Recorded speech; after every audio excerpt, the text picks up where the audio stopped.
एक ceiling fan खरीदते समय जो सबसे पहला पॉइंट आपको ध्यान में रखना होता है वो है नंबर ऑफ ब्लेड्स। फैन के ऊपर आपको पता होगा 3 ब्लेड्स होती हैं, लेकिन मार्केट में 4 ब्लेड या 5 ब्लेड वाले फैन भी होते हैं। बेस्ट कौन सा होता है? बेस्ट 3 ब्लेड वाला ही होता है, क्योंकि इंडिया में गर्मी थोड़ी ज्यादा पड़ती है, हम लोगों को ज्यादा हवा की रिक्वायरमेंट होती है, तो कम ब्लेड्स जो होती हैं वो ज्यादा हवा देती हैं। अगर आप ज्यादा ब्लेड्स की तरफ जाएंगे तो वहां पर एयर फ्लो थोड़ा सा कम हो जाएगा। लोग कहते हैं कि ज्यादा ब्लेड्स वाली आवाज कम करती हैं, लेकिन मैं आपको बताता हूं आजकल जो फैन आप लेते हैं नए, वो आवाज ब्लेड की या फैन की आवाज नहीं होती, वो आवाज होती है हवा की। जितनी फास्ट वो ब्लेड सर्कुलेट करती है ना, घूमती हैं, उतनी तेज हवा फ्लो होती है और उसकी जो आवाज होती है वो थोड़ी सी आवाज होती है। तो इसको आप इग्नोर कर सकते हैं, 3 ब्लेड वाले फैन ही आप कंसीडर कीजिए। दूसरा पॉइंट जो आपको ध्यान में रखना होता है वो है ब्लेड का साइज। तो अगर आप अपने कमरे के लिए सीलिंग फैन लेना चाह रहे हैं तो उसमें जो ब्लेड साइजेस है वो 900 mm से शुरू हो जाता है और 1400 mm तक जाता है। तो 900 mm, 1200 mm, 1400 mm इस टाइप की ब्लेड साइज के फैन आपको मिलेंगे।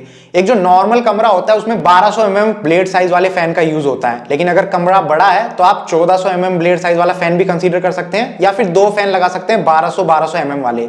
इस वक्त आपकी स्क्रीन पर आप एक चार्ट देख रहे होंगे, इस चार्ट में किस रूम के साइज के हिसाब से कितनी mm का फैन आपको लेना चाहिए वो अच्छे से मेंशन्ड है। तो ये काफी डिटेल चार्ट है जिसमें रूम किस टाइप का है, उसका कितना एरिया है और कितने साइज की ब्लेड वाला फैन आपको लेना चाहिए, अच्छे से डिटेल में लिखा है। अगर आप इसको चेकआउट करना चाहते हैं तो वीडियो को यहाँ पर पॉज करके इस चार्ट को देख सकते हैं।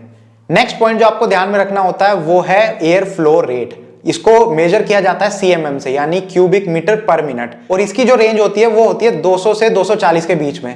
तो जो भी आप पंखा खरीदेंगे उसके बॉक्स के ऊपर या कहीं पर भी आपको एयर फ्लो रेट लिखा हुआ देखने को मिलेगा और वो सीएमएम में होगा। 200 सीएमएम, 230 सीएमएम, 220 सीएमएम।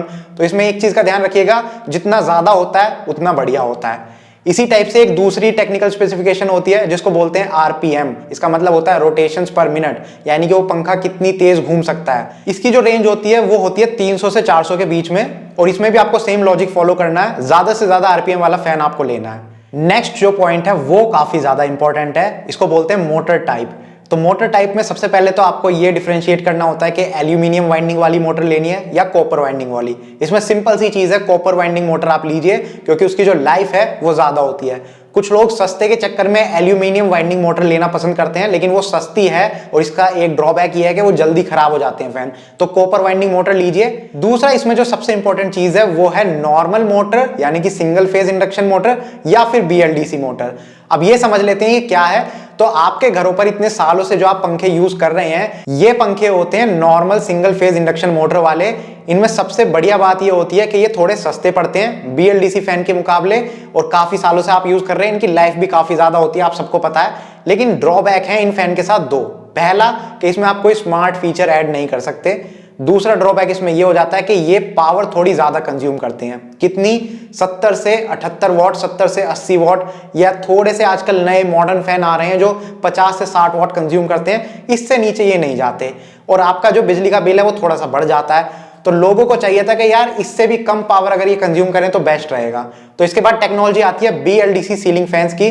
बीएलडीसी का मतलब होता है ब्रशलेस डीसी मोटर, और इस टाइप के फैन में आपको जो ड्रॉबैक्स मिल रहे थे नॉर्मल सीलिंग फैन में वो नहीं मिलते। जैसे कि यहाँ पर जो पावर कंजम्पशन है वो काफी कम हो जाती है, 20 वॉट, 25 वॉट, 30 वॉट, 35 वॉट, ये मैक्सिमम है। इससे ज्यादा ये वोल्टेज कंज्यूम नहीं करते। तो इस रेंज में आपको पावर कंजम्पशन वाले बीएलडीसी सीलिंग फैन मिल जाते हैं। दूसरा, आप इसमें स्मार्ट फीचर्स ऐड कर सकते हैं, रिमोट की मदद से इसको ऑपरेट कर सकते हैं। एलईडी लाइट्स इसमें लगी होती हैं, तो लैंप की तरह आप उसको यूज कर सकते हैं रात में। टाइमर आप सेट कर सकते हैं, और सबसे बेस्ट बात कि अगर आपके घर में पावर कट हो जाती है तो एक नॉर्मल पंखा एक सेम इन्वर्टर बैटरी के बैकअप पे मान लीजिए 3 घंटे चलता है, तो एक बीएलडीसी पंखा 9 घंटे चलेगा, क्योंकि ये कम पावर कंज्यूम कर रहा है, तो ये 3 गुना ज्यादा चलता है सेम बैटरी बैकअप पर।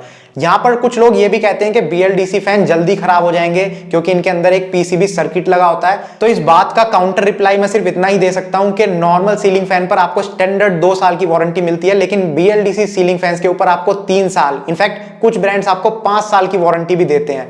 तो अगर वो वारंटी इतनी ज्यादा दे रहे हैं तो इसका मतलब लाइफ भी इन मॉडल्स की थोड़ी ज्यादा होती है। बाकी डिसीजन लेने का काम आपका है। एक और बात, अगर आप एक नॉर्मल फैन को और एक बीएलडीसी फैन को अच्छे से खोल के अंदर से देखना चाहते हैं कि कैसे दोनों एक दूसरे से अलग हैं और क्लियरली उसको समझना चाहते हैं, तो इसके ऊपर मैंने एक सेपरेट वीडियो ऑलरेडी बनाई हुई है। ये थंबनेल आप देख सकते हैं, इसके ऊपर आई बटन पे आपको लिंक मिल जाएगा। इस वीडियो को देखने के बाद आप उस वीडियो को भी देख सकते हैं, नीचे वीडियो के डिस्क्रिप्शन में भी आपको लिंक मिल जाएगा। लास्ट में एक छोटी सी बात और आपको बताऊंगा कि फैंस के ऊपर आपको लिखा हुआ देखने को मिलता है कि एंटी डस्ट सीलिंग फैन है या डस्ट रेजिस्टेंट कोटिंग इसके ऊपर की गई है, लेकिन ऐसा कुछ नहीं होता। सीलिंग फैन पे आपके धूल लगेगी ही लगेगी। अगर आप ये सोच के चल रहे हैं कि धूल नहीं लगेगी तो ऐसा नहीं है, धूल आपके फैन पर लगेगी। अगर आपको ये वीडियो पसंद आई है तो प्लीज इसको लाइक कीजिए और ज्यादा से ज्यादा लोगों तक शेयर कीजिए। और इस टाइप की वीडियोस अगर आपको देखना पसंद है, एयर कूलर और एयर कंडीशनर के ऊपर भी आप वीडियो देखना चाहते हैं तो चैनल को सब्सक्राइब कीजिए। हम इसी टाइप की वीडियोस बनाते रहते हैं। Thank you for watching the video. Good bye.